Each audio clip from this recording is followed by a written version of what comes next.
किन स्टॉक्स में, सेक्टर्स में सबसे ज्यादा एक्शन दिखाई दे रहा है, इस पर बात करने के लिए फाइनल ट्रेड में हमारा बड़ा भव्य पैनल जुड़ चुका है।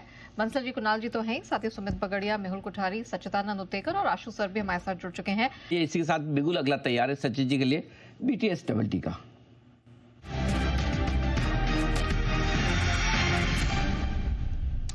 सचिन जी बताएं सर। गुड आफ्टरनून जी, good afternoon Neha, good afternoon to all the panellist. Anil ji, यहाँ पर कैपिटल मार्केट स्टॉक्स में थोड़ी सी बिकवाली है एंड मुझे लग रहा है यहाँ पर CDSL में एक ब्रेकडाउन ऑलरेडी अनफोल्ड हो चुका है। 1550 का एक काफी इंपॉर्टेंट सपोर्ट जोन था, वो इसने कल डिसाइसिवली ब्रेक किया था। क्लोजिंग बेसिस पे थोड़ी सी पोजिशनिंग हुई थी, बट जिस तरीके से फॉलो थ्रू एक्शन है, मुझे लग रहा है एक ब्रेकडाउन यहाँ पर कंक्लूड हो चुका है, जिसके वजह से और थोड़ी सी मूव यहाँ पर एक्सटेंड होनी चाहिए। जिस तरीके से डेटा प्लेस्ड है, आई थिंक जो नेक्स्ट क्रिटिकल सपोर्ट है स्टॉक के लिए वो लगभग अराउंड 1420 1410 के जोन में ही प्लेस्ड है।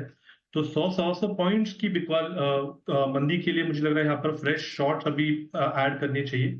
स्टॉप लॉस आपको यहाँ से लगभग अराउंड 1542 पे लगाना है एंड फ्रेश शॉर्ट्स ऐड करने हैं CDSL के फ्यूचर्स में 1410 के लक्ष्य के लिए। 210 तक की तैयारी दिखाई दे रही है। CDSL थोड़ा कुछ कमजोर जरूर नजर आ रहा है और 100 पॉइंट नीचे तक के दर्शन दिखेंगे, लेकिन जरूरी है कि एहतियातन हम 1542 का एक आपको पसंद आ भी रहा है। ये है आपके लिए पूरा का पूरा एक्शन। आई सचिन जी के लिए एक बिल्कुल BTS डबल टी का।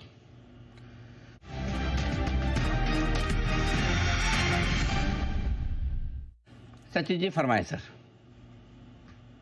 जी, मेटल्स में मुझे लगा हिंडाल्को में एक अच्छा डिस्ट्रीब्यूशन हुआ है।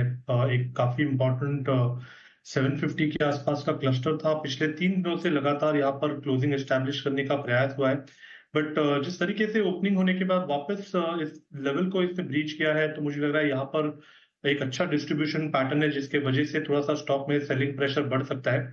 सो जो इंपॉर्टेंट सपोर्ट है ऑन द लोअर साइड वो प्लेस्ड है लगभग अराउंड 718 के आसपास। तो यहाँ पर मुझे लग रहा है फ्रेश शॉर्ट पोजीशंस ऐड किए जा सकते हैं हिंडाल्को के फ्यूचर्स में। स्टॉप लॉस आपको यहाँ से लगभग अराउंड 751 पे लगाना है on closing basis and positions को रिव्यू करना है 735 से लेके 720 इस पर्टिकुलर जोन में। हिंडाल्को इस पे नजर रखिएगा। यहाँ पर कुछ प्रेशर बनता हुआ डेफिनेटली दिखाई दे रहा है। 735 और 720 तक की भी तैयारी यहाँ पर होती हुई दिखाई दे रही है, लेकिन सिंस जो कि शॉर्ट कॉल आज किस किसने दिए, जरा एक बार श्रीकांत जी ने दिए हैं, नहीं श्रीकांत जी ने दिए, सचिन जी ने CDSL दिया है और सचिन जी ने हिंडाल्को भी दिया है। चलो शुभ काम सचिन जी से कराए। सचिन जी जरा देखिए, महिंद्रा एंड महिंद्रा पिछले कुछ मिनटों में कमजोर होना शुरू हुआ है, 3600 के नीचे भी आया है। अब तक अच्छा मजबूत चल रहा था, अब 10-15 मिनटों में अचानक से कमजोरी बढ़ी है। चार्ट पे क्या है हाल इसके, बताइए जरा। अरुण जी, प्राइस वाइज यहाँ पर थोड़ी सी कंसोलिडेशन ही है, बट इसका अगर हम थोड़ा RSI देखें तो पिछले कुछ दिनों से डिविएट हो रहा है एंड एक इमीडिएट हर्डल काफी एविडेंट था 3700 का। आई थिंक जब तक इस लेवल को पार नहीं करता, आई थिंक तब तक स्टॉक में मोमेंटम नहीं होगा। फ्रेश शॉर्ट्स के तो संकेत नहीं है, बट डेफिनेटली यहाँ पर थोड़ा सा अनवाइंडिंग प्रेशर है, जिसकी वजह से 3550 तक का एक इमीडिएट ड्रॉप आ में मेजर ट्रेंड मुझे लग रहा है यहाँ पर काफी शानदार है। 3420 3450 ये एक पर्टिकुलर रेंज है जहां पर मुझे लग रहा है वापस स्टॉक में थोड़ा सा डिमांड बन सकता है। तो आई थिंक अगर पुल बैक हो जाता है तो पुल बैक में खरीदारी करने की सलाह होगी, बट अगर किसी को शॉर्ट करना है तो मुझे लग रहा है थोड़ा सा कॉशियस रहना चाहिए।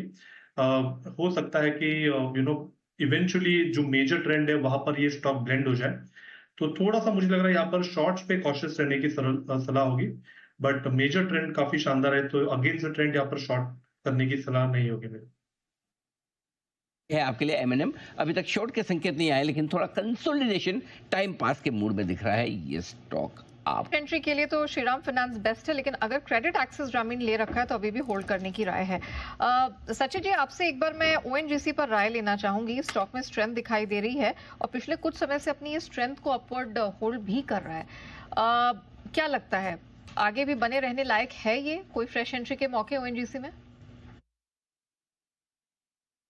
नेहा, यहाँ पर मुझे लग रहा है 240 के डिसाइसिव ब्रेकआउट के लिए वेट करना चाहिए, उसके बाद ही मुझे लग रहा है यहाँ पर मोमेंटम चेज करना चाहिए।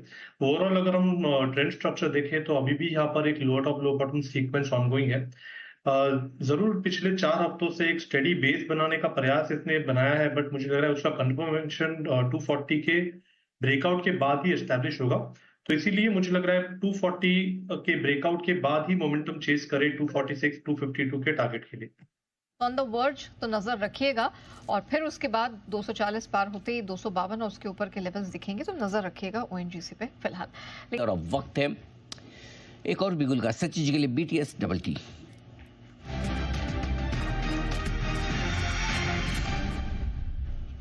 सचिन जी बताएं सर। अनिल जी, एक और स्टॉक है जहां पर पिछले 3 हफ्तों से डिस्ट्रीब्यूशन के साइंस आए हैं एंड मुझे लग रहा है यहाँ पर भी एक ब्रेकडाउन की तैयारी हो रही है। स्टॉक का नाम है पेटीएम। जिस तरीके से इसने अपने 5 वीक एक्सपोनेंशियल मूविंग एवरेज के नीचे की क्लोजिंग पिछले हफ्ते में एस्टैब्लिश की थी, उसके बाद एक पुलबैक नजर आया था, पुलबैक के बाद वापस अपने 50 डे एक्सपोनेंशियल मूविंग एवरेज को ब्रेक करने की तैयारी है। तो एक क्लियर साइन है डाइवर्जेंस का एंड मुझे लग रहा है यहाँ पर वीकनेस नजर आ सकती है। इमीडिएट बेसिस पे जो सपोर्ट यहाँ पर नजर आ रहा है वो लगभग अराउंड 1095 1100 के आसपास प्लेस है। तो यहाँ पर पेटीएम के फ्यूचर्स में फ्रेश शॉर्ट पोजीशंस ऐड करने की सलाह होगी। स्टॉप लॉस आपको यहाँ से लगभग अराउंड 1176 पे लगाना है on closing basis and positions को 1100 के आसपास रिव्यू करना है। ओके, 1100 के आसपास ही रिव्यू करे, काटे ना। ये है राय आपके लिए, यानी कि कमजोरी के संकेत पेटीएम से भी आपके लिए आते हुए दिख रहे हैं। ये राय आपके लिए लेने का वक्त सभी मेहमानों से धन्यवाद, कुणाल जी, राकेश जी, सचिन जी, सुमित जी का, और उतना ही धन्यवाद सनी अग्रवाल साहब, मेहुल कोठारी साहब, जय ठक्कर साहब, आशी मदान जी का भी आज क्लोजिंग शो में साथ देने के लिए। कल सुबह आप सबसे होगी फिर से मुलाकात। मुझे और नेहा को इजाजत दीजिए। मृत्युंजय हमारे साथ तैयार है कमोडिटी बाजार के एक्शन को बताने और आगे बढ़ाने के लिए। मृत्युंजय। बिल्कुल सर, और आज जो